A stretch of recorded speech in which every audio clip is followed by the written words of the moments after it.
नमस्कार. सत्यपरिचितमध्ये आपल्या सर्वांचं स्वागत आहे. सध्याचे उपमुख्यमंत्री असलेले एकनाथ शिंदे ज्यावेळी मुख्यमंत्री होते तेव्हा मीरा भाईंदर शहरामधला छत्रपती शिवाजी महाराजांचं हे स्मारक त्यांच्या उद्घाटनानंतर त्यांनीच हे उद्घाटन केलं होतं. मात्र आता 20 महिन्यातच म्हणजे जवळपास 2 वर्षाच्या आतच या सर्व पुतळ्याच्या अवतीभोवती असलेल्या स्मारकांचे जे कलर आहेत जे त्यांची पडझड होण्यास सुरुवात झालेली आहे. या सर्व गोष्टींबाबत शिवप्रेमींकडून संताप व्यक्त केला जात आहे. माझ्यासोबत काही शिवप्रेमी आहेत, त्यांच्याकडून आपण जाणून घेऊ की मीरा भाईंदर महानगरपालिकेकडून हा जो सर्व भ्रष्टाचार चालू आहे तो कितपत योग्य आहे. तर काय सांगाल, 20 महिन्यापूर्वीच याचं उद्घाटन सुरू झालेलं आणि आज त्याची अवस्था दयनीय झालेली आहे. लक्षात घ्या, महाराजांसाठी कोणतंही कार्य करताना त्यासाठी मनात श्रद्धा लागते आणि नियत लागते. काश्मीराला 30 वर्षापूर्वी बसवलेला महाराजांचा पुतळा अजूनही सुस्थितीत आहे. मात्र 2 वर्षसुद्धा झाले नाही या पुतळ्याचा जे सुशोभीकरण केलं आहे, मावळांचे कलर निघालेत. म्हणजे वेळोवेळी इथे लाईट लावायला सुद्धा शिवप्रेमींना सांगायला लागलं. इकडे घाण केलेली होती, इकडचे खोदून ठेवलेलं होतं ते सुद्धा शिवप्रेमींना सांगायला लागलं. इथूनच काही मीटरच्या अंतरावरती घोडबंदर किल्ला आहे, त्या किल्ल्यावरती रात्री 11 नंतर सुरक्षा व्यवस्था नसते. सांगण्यात आलं होतं की 3 पाळीवरती 24 तास सुरक्षा व्यवस्था ठेवण्यात येईल, पण ती सुरक्षा व्यवस्था नाही. तिकडे किल्ल्यामध्ये पार मुतारीचा वास येतो आहे, दारूच्या बॉटल पडलेल्या आहेत. मीरा भाईंदरचे सार्वजनिक बांधकामचे अधिकारी करतात काय, आमदार करतात काय, का फक्त कमिशन घ्यायचं आणि आपली हात झटकायचे? हेच काम कुठे ना कुठे हे दोघले शिवप्रेमी आपण त्यांना म्हणू, फक्त महाराजांच्या नावाने मतं खायची, पैसे खायचे, एवढंच काम यांना जमतं.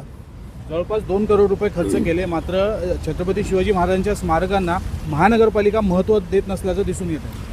आपल्या महाराष्ट्राचा आराध्य दैवत छत्रपती शिवाजी महाराजांचा पुतळा आणि त्याचे मावळे जर हे सुरक्षित ठेवू शकत नसतील तर यांचं काय बोलून फायदा? तुम्ही कुठल्या आधारावर मतं मागता? प्रत्येक टायमाला इलेक्शन येतं त्या टायमाला तुम्ही महाराजांच्या नावावर मतं मागता आणि त्या महाराजांच्या मीरा भाईंदरची शान आहे हा पुतळा. ह्या 50 करोड खर्च करून हा पुतळा बनवलेला आहे.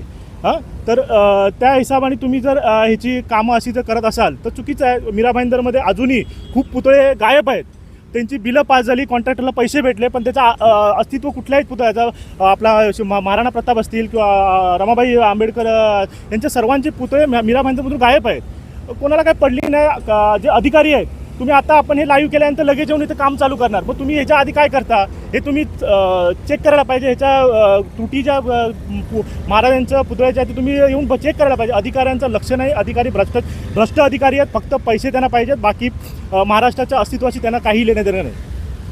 या छत्रपती शिवाजी महाराजांच्या स्मारकामध्ये जो हा गैरप्रकार झाला, याच्यापूर्वी देखील मीरा भाईंदरमध्ये असेच गैरप्रकार झालेले आहेत. अर्धा कोटी पुतळे मीरा भाईंदर महानगरपालिकेने त्याचे टेंडर काढले होते, मात्र ठेकेदारांना पैसे दिले, मात्र अजूनही अद्याप ते पुतळे मीरा भाईंदर शहरात लागलेले नाही. हो, ही गोष्ट खरी आहे, कारण की ह्याचे आमच्याकडे पुरावेसुद्धा आहेत.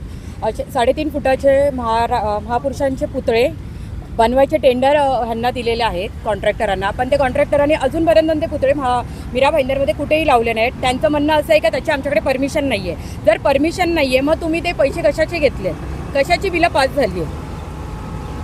काय वाटतं, महानगरपालिकेचे अधिकारी छत्रपती शिवाजी महाराज यांच्यासाठी संवेदनशील नाही आहेत का? बघा, महाराज आपले आराध्य दैवत आहे. आज त्यांच्यामुळे आपण आहेत, त्यांच्यामुळे आपली मंदिरं आहेत. आज हिंदू म्हणजे हिंदू आहेत ना, हे महाराजांमुळे आज वाचलेत. म्हणजे मंदिरांपासून स्वतः. पण इकडचे जे काही आता सत्ताधारी आहेत ना, त्यांना फक्त महाराजांच्या नावाखाली राजकारण खेळता येतं, पण महाराजांसाठी त्यांना म्हणतात ना, इथून जे असतं ना की श्रद्धा, ती काही नाही आहे. आज तुम्हीच बघू शकता, 2 वर्ष झाले. तुम्ही म्हणाल की काश्मीराचं जे आहे त्यांना आज कित्येक वर्ष झालं, पण ते बघा मनापासून केलेलं आणि 2 वर्षापासून आज याचे रंग उडालेत. महाराजांच्या गळ्यातील जो हार आहे शिवजयंतीला घातलेला, म्हणजे कुठेही साफसफाई नाही. म्हणजे हे सत्ताधारी फक्त राजकारण खेळायला आलेले आहेत, त्यांना बाकी काहीही पडलेलं नाही आहे. जसं की आपण पाहिलं, छत्रपती शिवाजी महाराजांच्या या पुतळ्यावर झालेल्या भ्रष्टाचारावर शिवप्रेमींमध्ये प्रचंड संताप दिसून येत आहे. तसेच मीरा भाईंदर महानगरपालिकेच्या सार्वजनिक बांधकाम विभागाने यापूर्वी देखील महापुरुषांच्या पुतळ्यांबाबत देखील भ्रष्टाचार केलेला आहे. परवानग्या नसताना देखील त्यांना लाखो रुपये अदा करण्यात आले. तशीच काही अवस्था या पुतळ्यांच्या बाबतीत झाली आहे. 2 करोड रुपये खर्च करून देखील या पुतळ्याच्या अवतीभोवती कुठल्याही प्रकारची सुरक्षा नाही आहे, स्वच्छता नाही आहे. याचाच निषेध व्यक्त करण्यासाठी आज शिवप्रेमी जमले होते. मात्र आता बघायचं हे आहे की सार्वजनिक बांधकाम विभाग आणि महानगरपालिकेचे अधिकारी यावर काय प्रतिक्रिया देतात.